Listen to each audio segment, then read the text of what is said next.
I should be doing an interview, I think, this Thursday with Kev Mac, so it's finally done.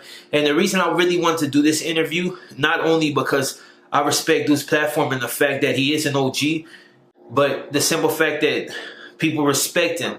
And a lot of people said that he wouldn't do interviews with Southerners because, he's racist. But it wasn't that. It's just, the homies, we can only say so much. So when you're trying to make popular content for the internet in order to, for people to actually want to view, you got to get a little bit deeper. Kev Mac video, this is for sure. Kev Mac video, open your soul, represent your ghetto, baby. Kev Mac video,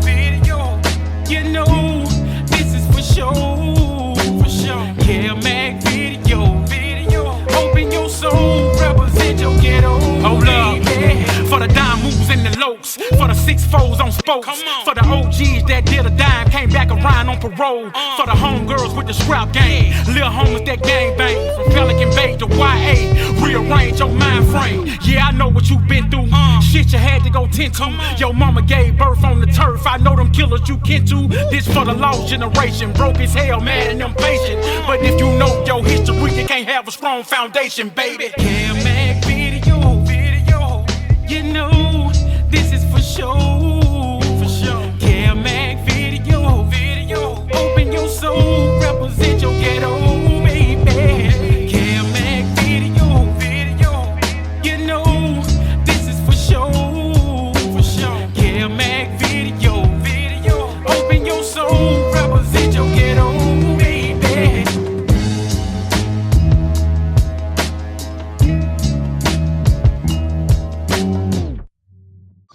Introduce yourself. Yo, what up? My name is Zod, the Zod1. That's based here Black in Sunland Park. Where does the name Blacky come from?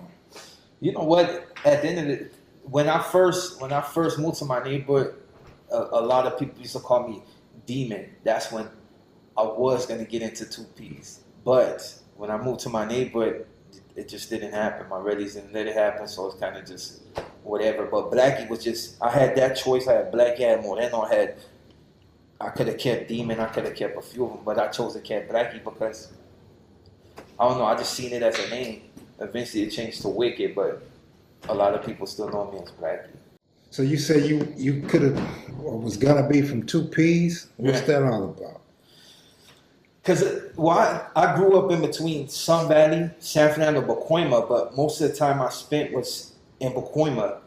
So all my relatives were from Pacoima, probably all of them, except like a few of them that, they got life right now, but they're Crips. I think either from Front Street or Gray Street, and I had a few that was homies, but I just cling more to the Bloods that's in my family. It's the ones that really like showed me love.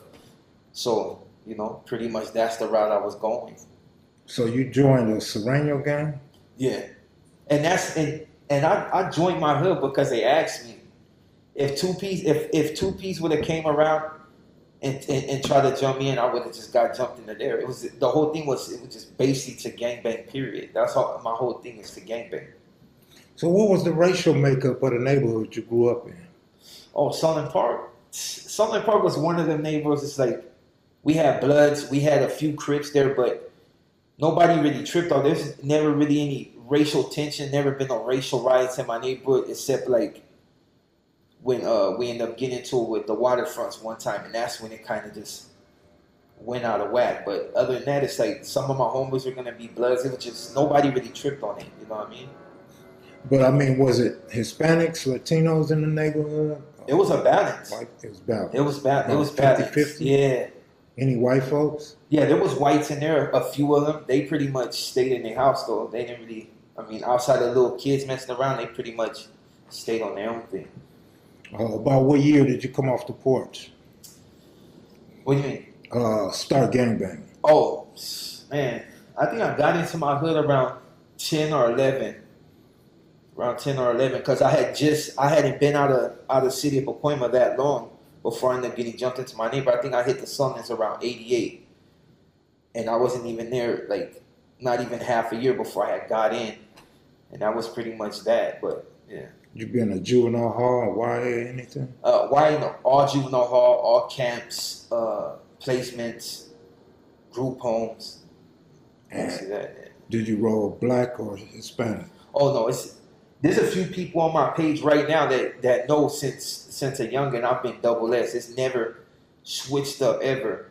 I mean, people have tried. I had dudes from Swans, dudes from 20s that I used to fuck with like real close. They used to try to flip me, but it never happened. I've always been the same. You been to the pen? Yeah. And you roll Southside? Always. When you go to orientation or classification, how do they approach you about that? It's the soon as I get on the bus, they'll ask me, and they'll be like, "Where you from? Who you run with?" And I'm like, "Southside." Boom. So they'll automatically be like, "Okay, well, your homies are back there." So they'll from right there from that bus is when everything is already settled. But I mean, still, you know, sometimes they play little games and they want to see exactly where you at, so they'll test it. But at the end of the day, it's always the same. But like when you go into classification and staff ask you, you know, where you from or how does that go? Who you roll with? Yeah. Oh, who I roll with? Oh, first they'll be like, "What disruptive gang?" I'll be like, "Sunland Park," and then who I run with, I share with McDonald's, like, and that's just always been the thing. And right, it's never really an argument about it. It's just like, who you run with, Southsider, like, okay, like, you sure? Like, yeah. Boop. And then from there, it's like, it'll be on my paperwork, and, you know. Right. Is your barrio well known? Nah, it's not. My neighborhood has never really been big. Like, in the valley, there's people that know us. I mean, enemies will tell you all types of shit about us, but at the end of the day, like, we were always known for handling our business, but we just never been a big ass hood. You know, they always say it's not how the size of your hood, it's the size of your heart. Exactly. We've showed up. Like, I mean, like, when it come down to it, like, all the hoods we've went at it with are really big hoods. And none of them have ever been able to wipe us out. Not one have ever killed any of my homeboys. So it's like, you know, they can say what they want, but at the end of the day, the proof is in the pudding, you know? So what are some of the big hoods you guys went up against on the street? Ooh. I mean, you got Tunerville, you got Violent Boys, we went at it with the whole city. We don't get along with nobody in our city at all. And we go to West LA, we've bumped heads with drifters, we've bumped heads with rebels, we've bumped heads with nearly everybody, but like, yeah, those are pretty much the enemies. Like, well, like, the West LA enemies are like from old past, but so we don't really trip on them no more. But as far as the valley, I mean, there's not too many people we do get along with outside of just, you know, the regular. How about Clanton 14? Clanton, you know what? I've always had love for the clan. It's just because one of my homeboys, like, I didn't know both of them that had claimed Glant, but one of them for sure that pretty much started my neighborhood was from Clanton. The other one, his brother, I think, kind of claimed it, but then he ended up starting a neighborhood called Vargas Sur. And then from there, it's like that Sunland Park came a little bit after. And it's kind of funny because some people say the homie started it, but another homie told me a dude, R.I.P. Lindor from 2Ps, was he talked to one of my homies, like, "Hey, you fools should start just Sunland Park because you're right here." And then from there, as far as I know, everything starts shifting. Do you know if he was from North Hollywood or South Central? The homies are originally from West LA, but I know that the one that he claimed, I think, not the South Central, not the first, I think he claimed the one in North Hollywood, as far as I know. Did you guys battle with Vinland Boys? Oh, the Violent Boys? Yeah. Oh, Violent? Oh, yeah, it's been cool, you know, but we used to be at war with them, you know what I'm saying? Like, it's just one of those things. Like, in our city, nobody likes us. A lot of fools that say, like, "Oh, 3-man gang," but nobody has ever been able to take us out. So, and ain't killed none of my own boys. I mean, I can't say the same about them, but, you know, whatever. So look, back to jail and prison. When you get there and you get with the Rasa, do they give you the same respect as they give the Brown brothers? You know what? I won't lie. Like, it depends on who you're with. Like, you'll have situations to where you'll run into cats that might at first. It really comes down to the respect level. If people like to weigh you to see where you're at with it, like if they sense like you a lame, then yeah, you gonna get a lot of resistance. But with me, it's like I came in there already with a reputation of no nonsense. I always been a fighter, so it's like it was good, you know what I mean? But I mean, there's situations to where I mean it's issues, but I got ways to handle my business. So it's like, you know what I mean? It's, I mean, you can't just fight anybody, but there's ways to go around getting it, you know what I mean? So yeah, but for the most part, like my role wasn't that hard. I mean, the county was something different, you know what I mean? The county is just shit. So if you get into it with a Southsider, do you feel like you're up against it because of your skin color? Not really. Like, you know what I mean? It's like, it depends. Sometimes I've been in situations to where I feel like there's too many. Like, I'll get into it with somebody and then it'd be like too many like haters that we just don't click because they feel some type of way for whatever reason. But I've always overcame obstacles. Like, it don't matter who I'm against. Like, if I gotta get it, I'm gonna just get it. You know what I mean? It's just the way it is. Do you speak any Spanish? Yeah, I'm not fluent, but I'm pretty good at But you understand it. all of it. Even no matter what Spanish it is, Salvadorian, Hondureños, whatever. Like Puerto Ricans, well versed in it. So you know Spanish? Yeah. Have you ever been in a situation around Southsiders and they assumed you didn't know Spanish? Oh yeah, yeah. And they said certain things. I've been in situations to where dudes like, cause you got cats that act like they know what's up, but they don't. It'll be like they're barely getting busted, but they assume that they know something more than you do.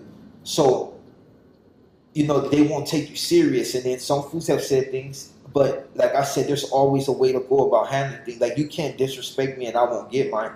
Just plain and simple. You hit them back with some Spanish and their eyes get real big. Yeah, a lot of fools. I've been around a situation where it's spice shots and they'll say something and I'll say something back and they'll be like, you know, I was Espanol, like, yeah.